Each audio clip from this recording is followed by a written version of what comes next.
Amitofo. Welcome everyone. I'm a bit tired and a bit sick, but very happy to welcome you in this practice room. So I'm doing a small series of videos. I've talked to some of you about these videos for quite a long time, so yes, they are finally coming. And there will be several series of them. Actually, the scripts are already written, but what is missing is time, and we've got to chase it. In many ways also, we've got less and less time together, guys. So I think that a lot of the information that I used to give individually to each one of you, I will actually record in a series of video. And then let the time that we have together as a quality time centered on your practice and not things to learn or whatever. So this video isn't really for all the students. It is especially for the students who are going to lead a Sangha, to share their practice, because that's a priest. That's what a priest is about. He is just someone who practices sincerely and shares his practice. It is not an easy path, especially because we are lay Westerners. There are many misconceptions, and we've got also many misconceptions about how our practice should be. It's a relatively new path. Our order was founded in 1997. So Chan priest is a relatively new path, and from the very beginning it has been a path taught by the founders of our order as a path for ground men. You will spend most of your practice alone, and that's what you are in life, connected to others yet alone. And this is also why the time we have together is so precious. So it's a path for grown men. I will begin this series not with so much intellectual things. I will first talk about very pragmatically how to share the sitting practice. I already did a small audio recording of one of my liturgy. I think it was a morning liturgy that I share with some of you. If some of you haven't it to help them along their own liturgy, maybe they can just ask it and I will send it to them. So I will center first on how to share the sitting practice, the very pragmatic thing like bells and drums and then in another series, this is just an introduction, the series really will be after, probably during the first series will be during the month of July, and it will be about practices, especially preliminary concentration practices, and then what we call Chan or Zen practices. And then there will be another series based on Bodhidharma, which is really a pretext to give talks about what Zen is, what can we expect, at least in our own view, our own tradition of the Zen path. And of course, as Westerners, coming from that lineage, founded by a Chinese Zen master, Jidin Shakya, and by a Western Dharma teacher, Mingzen Shakya, who had also her own story behind her. We are also linked to Japanese Zen, and I myself was authorized to teach by Master Ziken Sensei, to teach in the Soto Zen and Chanlinji lineage of his own tradition. So we've got a broad understanding. At least that's what I thought, because at first I thought that I was a very open Zen guy. The truth is that when you really dive and practice into one tradition, even if you don't want to be that sectarian guy,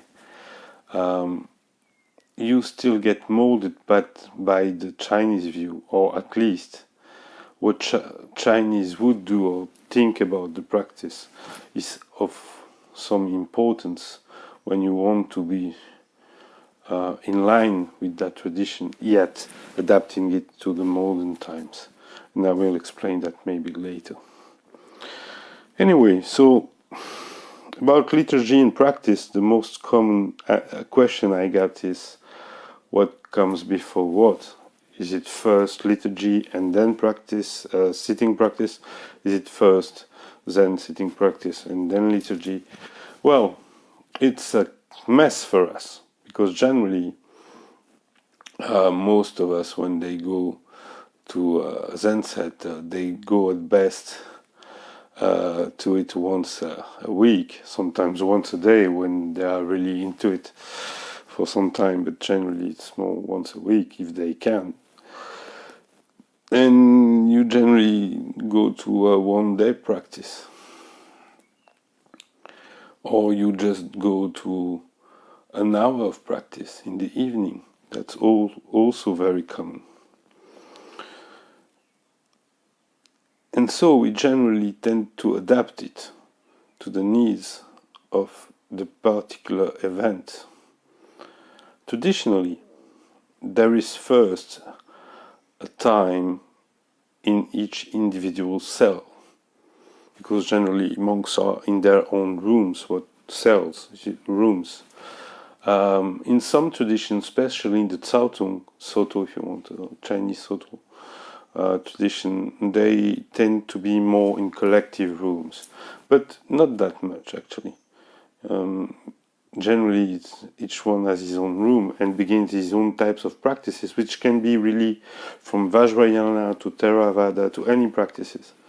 And then there is a formal sitting first in the morning, which is generally in two parts. The first part isn't obligatory, isn't mandatory. You can stay in your room, but you must practice. And the second part, you must be there. Then there is liturgy. So in the morning there is first seated practice, then liturgy. What about the evening? Of course, it's the other way around. There is first the liturgy, then a first part of sitting practice which is mandatory, and then a second one which is not mandatory. And most people really are not present at that non-mandatory practice. So that's how it goes traditionally.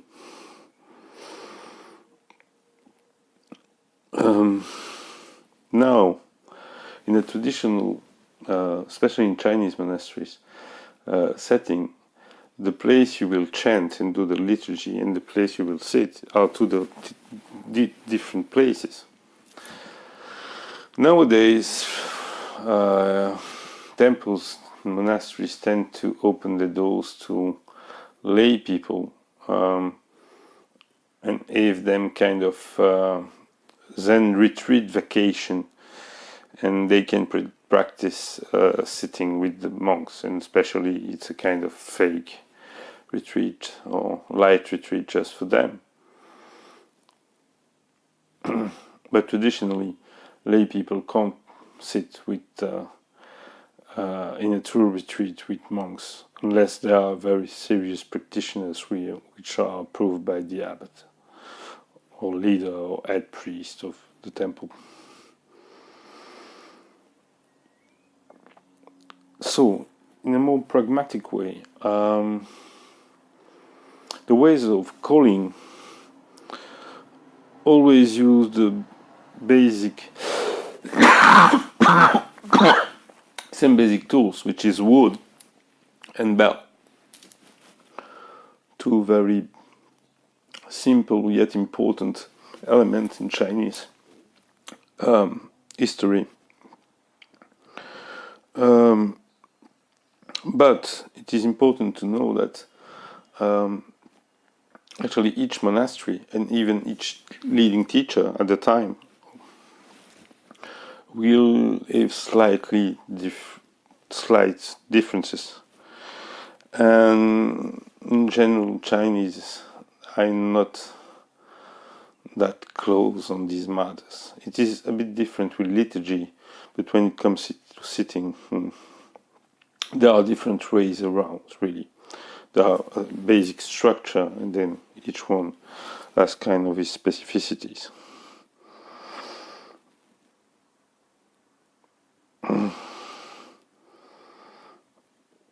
And it especially becomes a mess when I'm reading notes, because first it's a wide subject, and secondly I'm a bit sick, so if I don't take notes I will just forget everything. Anyway, it becomes a mess especially because generally when lay people are received in the monastery, some novices get to teach them some basic meditations, and of course they are not the most generally humble, because they begin the path and are all proud of themselves, and not the most talented also. So it's kind of a mess. And actually one of my students, who maybe will see this video, is to this day in a Vietnamese monastery. Actually she's maybe will come out of that monastery as one of our novices and is accepted in that monastery, and she has been given tasks, although she is a novice, she has been given tasks of teaching meditation to many lay people. So that is kind of a problem. You can teach and share what you are good at, or at least what you are practicing. That's really the spirit. There are many practices out there. I learned a lot of them, but I didn't master all of them. That was not the point. The point in all the practice I will show is to give you a toolbox, and if you understand the function of each of these meditation techniques, understand the structure actually of how our tradition functions, you can actually help someone in any stage of the path. I could say stageless stages, but you will be able to recognize the state of mind in which someone is, because you pass to it, and you can then give him the right medicine. And that's very important, to not give a generic advice or technique or whatever, but to truly listen and truly try to give something that will be of benefit, not necessarily be the thing that will make everything better, because sometimes we need a medicine that is quite bitter, and we need to see things as they are, and that can be quite bitter. But the best medicine in function of our needs, that's what we are here for.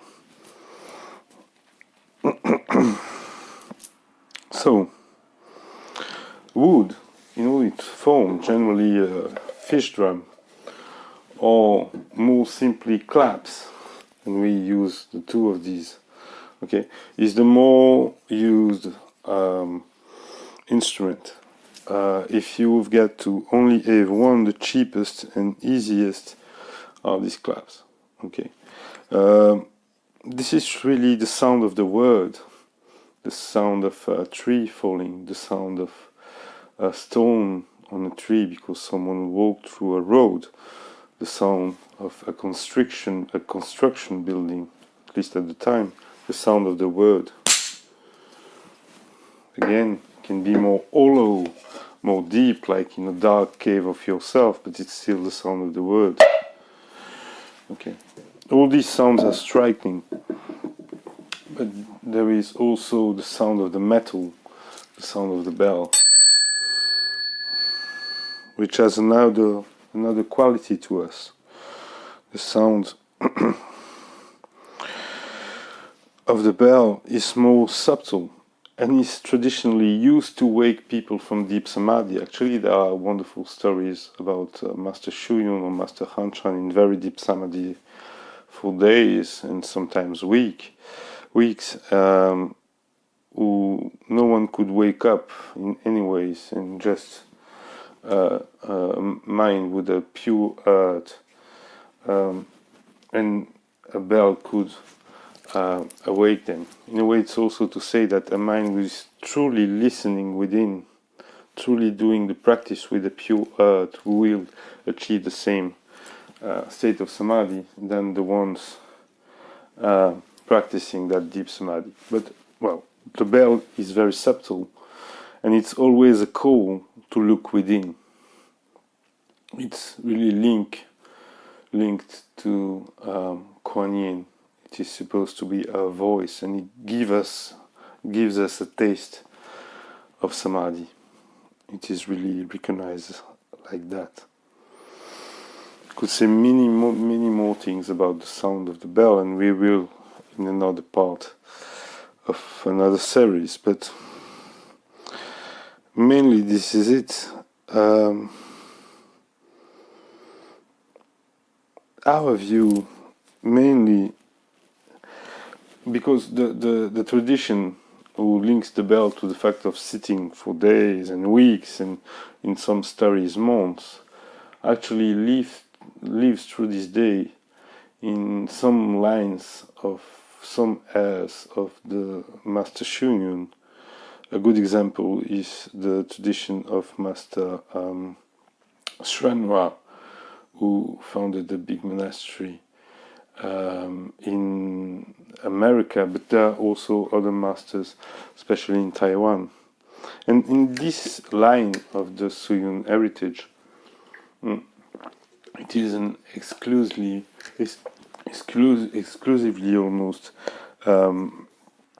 monk ordained path, and they say that true samadhi comes only from long periods of sitting.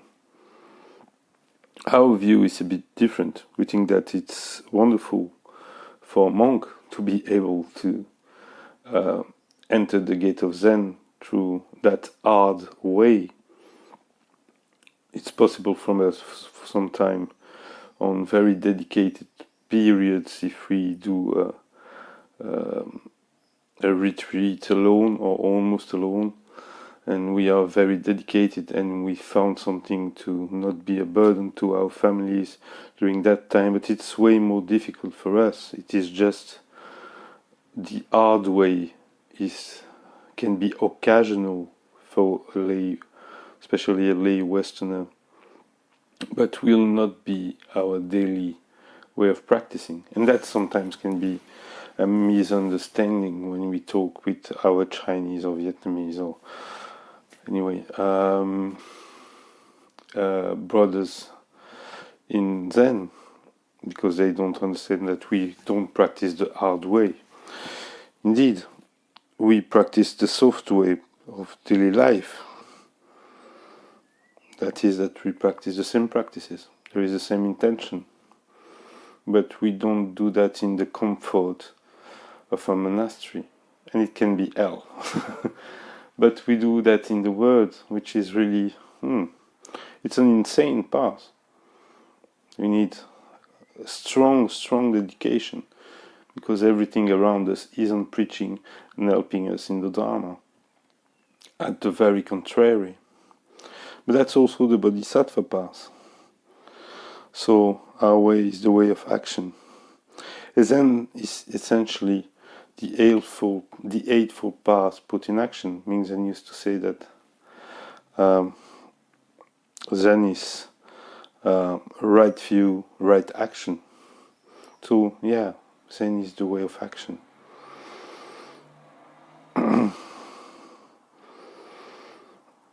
Daily life, we can't forget that formal meditation, formal liturgy, and all the things we will talk about are only tools. This is a laboratory to really see how we function, how we are, and ultimately who we are. Not that individual self, but who was there before my birth and after, and will stay after. Who am I the manifestation of here and here and here? So, the future will present many practices. And first some preliminary, I've got a hard time with that word, some preliminary practices and some concentration practices. And then the four main Zen practices of our Sangha. But for now, I will try to just share with you, actually, that's the pragmatic part of it, how to lead a sitting period with simple stuff like claps. I've got a big bell and a small bell. So, and of course, a mokuyo. In Japanese, drum fish, a wooden drum. So, first there is the calling. You can do the calling part traditionally with this thing, can be much bigger, much smaller. You can do it with the wooden claps if you don't have a wooden fish. So you just do a normal calling, which is a roll calling. Roll, I don't know how to translate that.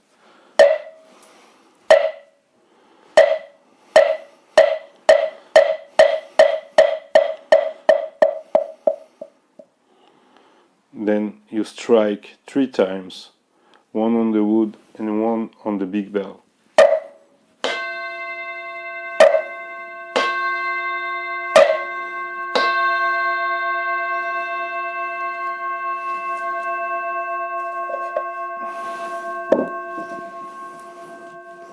That's the calling, really. If you are in a very small setting and everyone is already in the room, you don't need that calling yet. Most sanghas and groups do that calling anyway, because it means we will enter the formal practice time. In most places, people talk and drink a bit, and then there is a practice room, and they use that calling to pass in the practice room. If you are already in the practice room, you can do that too, but well, it hasn't the same function, of course. So then we will call to meditation, call to practice, and actually the claps are the call to practice. Generally, they are done 2 times at the beginning of the practice, and 2 times at the very end of it. In between, there is only 1 clap. You will see. So 2 claps, and then we strike 3 times the small bell. Can be the big bell if you only have 1 bell. Try to be a grown up to adapt yourself. So 1 clap and then 3 bells.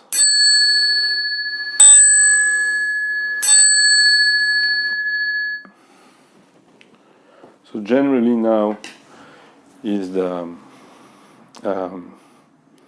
chi circulation or pre-meditation sitting.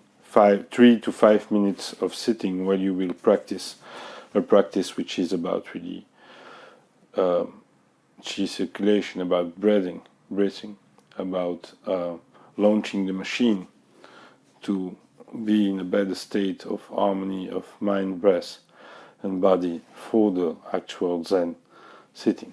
So you sit for 3 minutes, and then 3 to 5 minutes, then there is 1 strike of the bell to end it,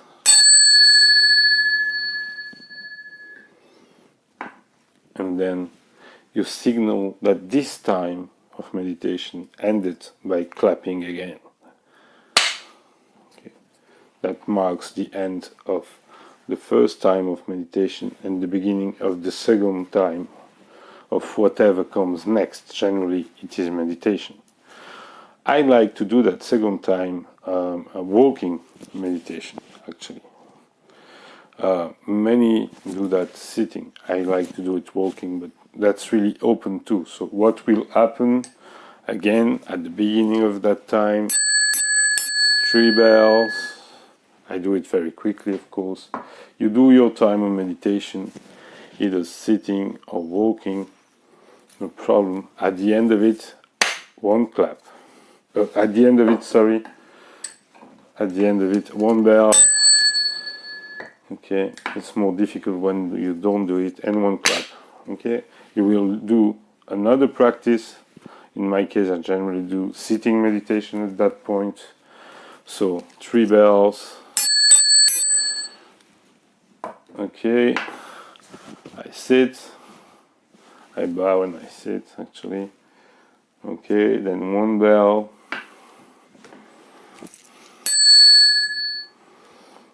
And 1 clap. Okay. If I want to do another meditation, another walking, again 1 clap, 3 bells, the practice, 1 bell, 1 clap, and it goes on and on. Generally, I just do after that in a normal day a small liturgy that you all know, which is very simple, and it's really the basic skeleton of all Zen liturgies, and I do that just after it. And well, you can listen to that audio I was talking about before to know the structure of the liturgy. So really that's it about how to lead a sitting in its very, very formal ways. What I can add, maybe, and I forget to talk about this, is I talked about the calling at the beginning, you know, the rolling, the tweak. Okay, after that, traditionally, and I even do that when I'm alone generally, I give incense and I bow 3 times. That's a very basic refuge offering and refuge ceremony we can do, and then we can do the liturgy afterwards. So I think that's all for now. I'm sorry, as I said multiple times, I'm a bit sick, so I don't know if that will be helpful at all, or if it is very messy. But so here it is. Don't hesitate to ask for questions. And yeah, I'll get many more things to share with you guys, and I hope to have the time maybe next week, or actually in this month, to share many more things with you, and especially the preliminary and concentration practices in the first time. So have a wonderful day and have a wonderful practice. Never hesitate to contact me by email or other ways. Hamid